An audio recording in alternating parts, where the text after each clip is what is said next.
అని మీకు అర్థమైంది కదా. రెండు భాషలు ఒక్క భాషలా కాదు. భారతదేశానికి కావాల్సింది తమిళనాడుతో సహా we need multiple languages, not just two. We need multiple languages to keep not just for the integrity of the country, but also to understand each other,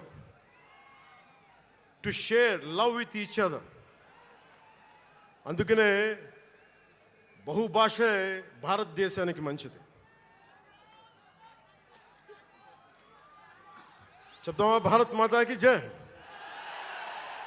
బోలో భారత్ మాతాకి. అలాగే చేద్దాం చాలా వస్తుంది. చాలా సినిమాలు ఆపండి. చాలు ఓజీ చాలు ఓజీ చాలు.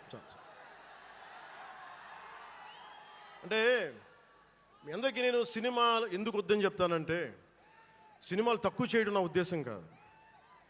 మీరు ఓజీ సినిమాకి వెళ్ళి జనసేన జిందాబాద్ అని ఎలా అనకూడదు, ఇక్కడికి వచ్చి సినిమా ఎందుకు అనకూడదంటే, ప్రాణాలు తెగించున్నారు ఇక్కడ వాళ్ళందరూ, ఇక్కడ జన సైనికులు.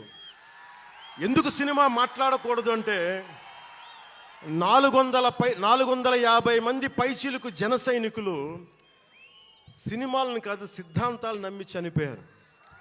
వారి గౌరవం కోసం వద్దాం. అవి కూడా వినండి. మీరు వింటలేదని అర్థం. నా పేరు అరుస్తున్నారంటే మీరు నా మాట వింటలేదని. నా మాట వింటే 151 ఉన్న సీట్లు పార్టీ పోయింది. అందుకే నా మాట వినాలి. కూర్చోండి. ముందుగా నేను 11 సంవత్సరాల క్రితం పార్టీ పెట్టినప్పుడు, ఈరోజు మీకు డేటాలు చెప్పను, ఎన్డీఏ ప్రభుత్వం గురించి వీటిని చెప్పను. నేను మీతోటి 11 సంవత్సరాలు పార్టీని ఎలా నడిపాం, ఏ బేసిస్తో నడిపాం, నా కష్టాలేంటి, నేను పడ్డ ఇబ్బందులేంటి, కొన్ని పంచుకుంటాను. అన్నీ పంచుకుంటే సంవత్సరం కావాలి. నేను ఓటమిలు ఎలా ఉంటాను, గెలుపులు ఎలా ఉంటాను, మీరు నా గుండెల్లో పెట్టుకున్న వాళ్ళు, మీరందరూ నా గుండెల్లో పెట్టుకున్నదమ్మా. మీకు మించిన కుటుంబం నాకు లేదు.